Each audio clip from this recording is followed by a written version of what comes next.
to my September Bookopoly weekly vlogs. And in this one, I haven't actually properly started any of them, but I've got about 70 pages left of Exciting Times by Naoise Dolan. If you want to know my thoughts, I'm probably gonna do a full on a review and then a wrap up in this one. But if you want to see the beginnings of this reading vlog, check the one before. But yeah, I'm gonna put on this video that How to Train Your Gavin just posted today, called 2-hour productive reading session. And it has breaks and stuff, and I have a coffee, and I really want to finish this book tonight. I just want to get it over with so badly. I want to go on to a new one as soon as possible. So we're into week 3, and this is my second book of the month, and it's a readathon. It's I'm going too slow, so I'm not gonna sleep until this book is finished with. Reading stuff that gives me a migraine. I don't care. Listen to this. Readers. There was no more Costa Vogua, so we had Costa La Roche. I said Ollie from Melbourne at work had told me Australians drank wine from a bag. It was called goon. Statisticians debated whether it was more responsible for Australia's birth rate or its death rate. I don't want to say that because it's a swear, but want to talk about it? No. Want more Pinot Noir? No. Want goon? You don't have goon. Pinot Noir. As he poured, he told me he had a mineral palate, round tannins, and a long finish.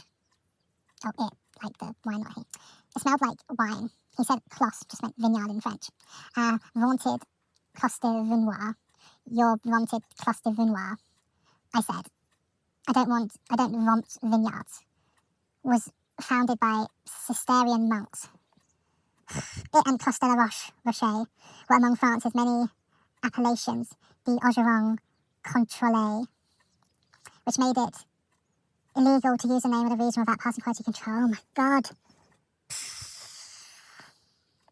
This book, not the one for my brain. It was somewhat ironic to sprint up an escalator that had been built to spare me that very exertion. Somewhat. But I didn't care.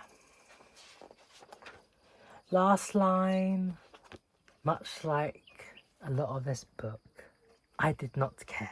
People assume that if you're bisexual or pansexual, because you have more options, that you're more likely to cheat on your partner with someone of the opposite gender to the partner that you're dating, which I just think it was really problematic for this book to continue to push that narrative. And the man in the book is a horrible person, and the woman in the book is a nice person, and so I guess we're just supposed to be okay with that somehow. But I definitely think that it perpetuates the stereotype that if you're interested in more than one gender, that automatically makes you more likely to cheat or to betray the trust of your partner, which I just don't think was a good narrative to be pushing in this book. It is a big problem when the vast majority of the characters in your book that are Asian only fall into those stereotypes and have no other characteristics other than those stereotypes. There's no layer to any of these characters at all except for those stereotypes.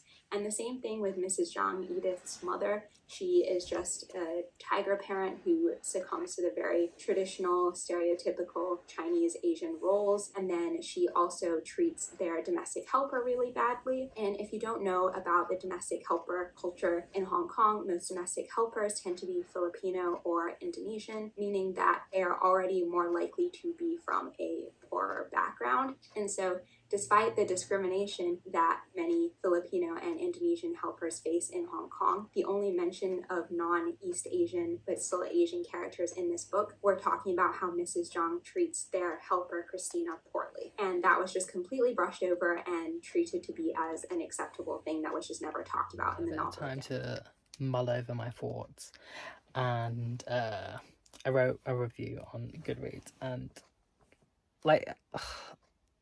I'm kind of annoyed it took me I did such a long review for a book I really did not like, But I digress. I'm just gonna read it to you because I don't want to like think about stuff at the top of my head because I'm tired.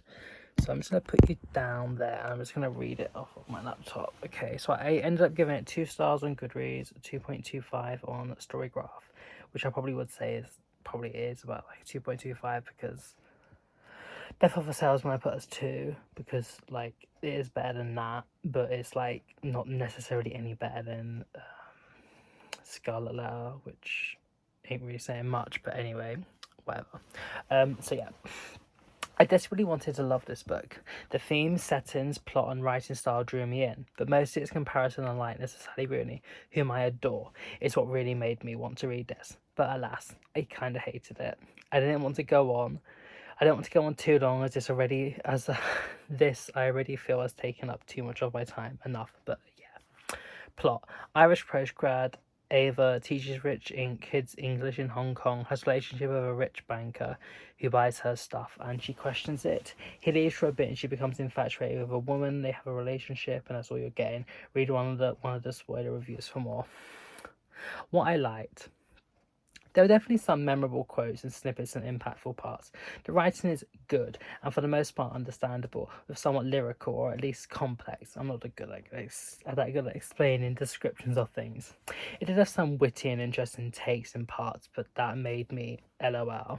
The book also deals with quite a lot of topics, e.g. class, race, relationships, power dynamics, sexuality. Mine alludes to racism. I'll develop in a sec, among others, which is good, but I personally don't feel they were dealt with the best. But yeah, I don't know. What I didn't like, as it's in my head now, I'll talk about that first, but I don't think the buy/plan bracket / I don't know what to label Ava because she doesn't, and of course we don't need to, but yeah, someone who has an intimate relationship with people of multiple genders, close bracket, rep, is not the best because Ava is cheating on her partners, and this is a big stereotype of the bi community. So also, racism can be alluded to, like the way Edith's mum treats the probably Southeast Asian helper, where in Hong Kong this inter-Asian racism is a big problem, and Dolan mentions it very slightly but doesn't extrapolate. Furthermore, many of the Asian characters fit stereotypes, like the children Ava teaches being typical Asian tiger kids who don't want to learn English but are made to, and are described as copycats. Edith also fits this persona, and her mum being a typical Asian tiger mum. Next paragraph for the characters. I actually didn't like any of them, and not in an intriguing villain kind of way, but more of a I could not care less if you do or don't get what you want kind of way. They weren't really developed and shown to be quite shallow, with certain characteristics being repeated too much. Julian's bankerness, richness, Oxford graduateness, whiteness, and so on. He's also just not very nice. Ava too is just very meh, and Edith, albeit the best, is also just okay, bordering on nice, but like, I don't know, I can't really elaborate without lying. And being a character-based novel, you do need to have this level of complexity or lovableness to keep wanting to read on, but I did not. I really didn't enjoy reading this book, and it felt like I was being forced to. Final point. The writing in this book makes Sally Rooney look subtle, and to me, that says a lot.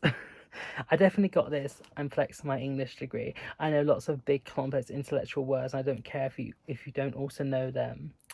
And I'm a confuse these readers kind of vibe. I went off on one a bit and lost my train of thought, but yeah, it's pretentious.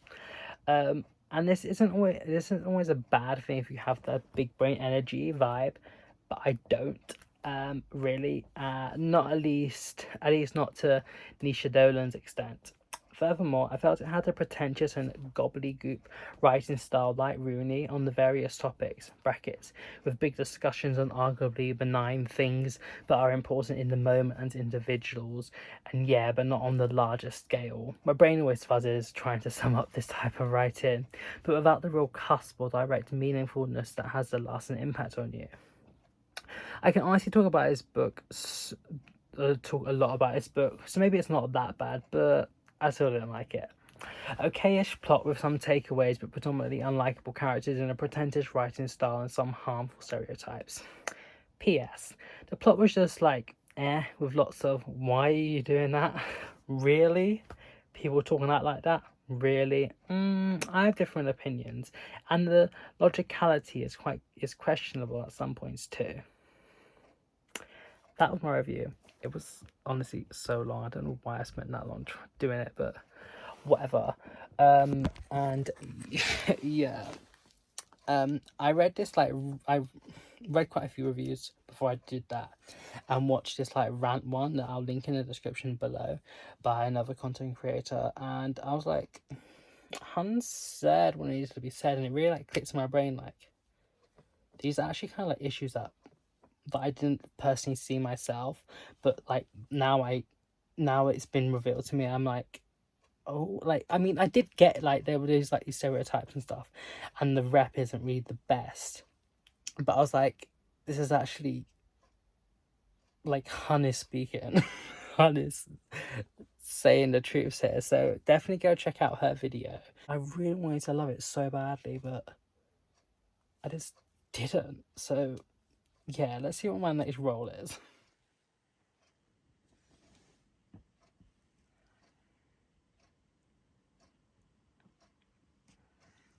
So I landed on favourite genre, and I don't technically have a favourite genre. Like, I don't really know what it would be, because I haven't been reading for that long, but it would probably be like a mix of like contemporary and LGBTQ and maybe women's literature in a way. I don't really know, but yeah, I have ordered Swimming in the Dark by Thomas Jadrowski. It says that it should come before the 20th, and it is currently the 15th, 16th. So I don't know. If it comes tomorrow, I'm gonna start reading that. But if it doesn't, I think I'm gonna finally get on to Heartstopper Volume 4, because I still haven't read it, because I've been trying to space them out until Volume 5 comes, because I'm like, I mean, I can just eat it all up, but at the same time I wanted to sort of space myself out so I could really just develop my thoughts on each one, and, you know, because I think they like originally came out like, I don't know, like so many months or a year or whatever in between, and I got the whole box set. But anyway, if it doesn't come tomorrow, Swimming in the Dark, which is the one I really want to read so badly, then I'll read that. If it doesn't, I think I'm gonna read Heartstopper Volume 4, because it is LGBTQ, which I probably would say is my favourite genre. Maybe contemporary, and I mean that is contemporary. Swimming in the Dark isn't, because it's like 1980s, but then you know, I don't know what I'm trying to say, but I think I'm probably gonna read that. But I think I might do it in the next video, because I want this to be just like a review for Exciting Times, because that was long enough. So I'm just trying to distance myself from that book at the moment, and then the next one will be hopefully a better book, a lot better book, I hope, whatever one it is. And I might even end up maybe choosing something else. I probably won't, but you know what I'm trying to say. Anyway, well, I'll say bye for now, and I will check the next video when it comes out.